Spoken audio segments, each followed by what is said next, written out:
Shalom, and welcome to our History Podcast. This is a production of KingdomPreppers.org.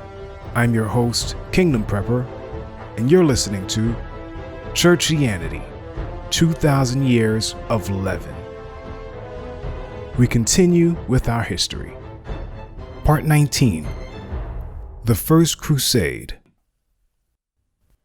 In the late 11th and early 12th centuries, the papacy led both a sweeping church reform and a relentless push to have the secular rulers launch an armed reconquest of Jerusalem from the Muslims, and these two agendas took center stage in medieval history at this time.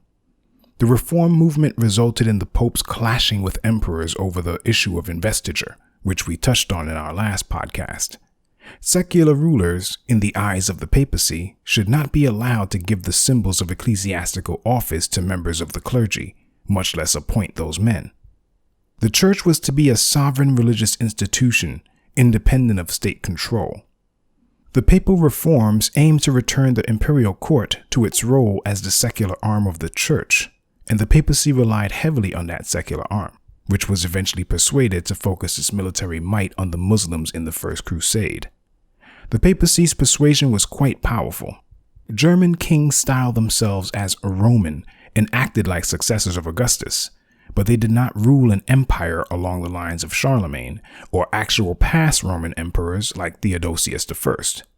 Instead, they descended on Rome to be crowned by the Pope and ruled over small kingdoms in European municipalities that were a far cry from an empire. But regardless, what they ruled would be called just that. After Leo IX, the papacy continued the reform movement via other popes, most notably Gregory VII, which elevated the office of the papacy to the loftiest position in Europe. The church was becoming centralized, with bishops at large swearing fealty to the Roman pontiff. And the pope, who was viewed as a supreme monarch and judge, in turn heard wide appeals throughout Christendom, which he decided on. Gregory VII was a powerful pope, and his power was tested by the German king Henry IV late in the 11th century. Church and state clashed once more with these two towering figures, as Henry's view was that, as the sitting king, through the grace of the Almighty, he was invested with the authority to mediate matters between the people of his realm and the clergy. Henry saw the church as a free entity subject only to the state. Gregory, like other apostolic-minded popes before him, argued that the papacy held the keys to heaven, and all Christians, the king included, were subject to its control. The Pope, he held, could depose, in his universal authority, unfit emperors. When Henry fell out with Pope Gregory VII in 1075-76, the Pope threatened Henry with deposition. Writes Chris Wickham in his book Medieval Europe. Henry moved quickly to Italy, and in one of the famous images of the Middle Ages, stood 3 days and nights in the snow outside the castle of Canossa in January 1077, until the Pope, who was inside, accepted his penance.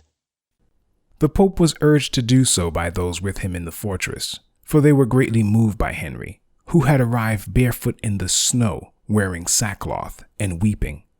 The Pope held the power of excommunication, which was an unequal weapon in the medieval period. He could threaten peasants and kings alike, bringing them to their knees in forced penance, as was the case with Henry IV. The pronouncement of excommunication was usually followed by the formal reading of such by a bishop. Then a bell would ring, the same as intoned for a funeral, a book would be heard closing with force, and a candle would have its flame put out. This was all indicative of the guilty excommunicated soul being, as it were, cut off from salvation by the power of the Pope's order.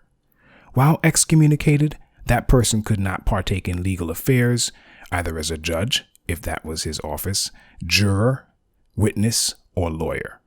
They could also not be named in contracts or act as guardians or executors. Upon death, no Christian burial was to be granted, and should they be buried on what was considered to be consecrated grounds, the church would have their bodies dug up and destroyed. Despite this unprecedented authority, the papacy, through the dictate of prophecy, would always be a little horn power, wielding her influence where she could.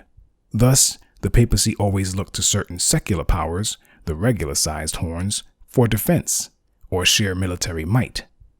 It had relied on the Carolingians to defend it against its fiercest foe, the Lombards, whom Charlemagne destroyed, and it then looked to the kings of Germany for defense against Muslims. When the Normans stormed into the region, taking up position in southern Italy, they did not do so in the manner of the prior horns that had to be plucked up. In discussing a set of European kingdoms which were beginning to develop into powerful states, Chris Wickham writes, Italy also showed the sharpening of political power. It did so on the largest scale in the south, where Roger II of Sicily, 1105–54, unified all the Norman principalities in wars between 1127 and 1144, and was recognized as king by Pope Anacletus II in 1130. The Norman kingdom was tightly governed from then on, for the most part, with a rich capital at Palermo and an elaborate Greek, Arab, Latin administration linked to the provinces by royal-appointed justiciars.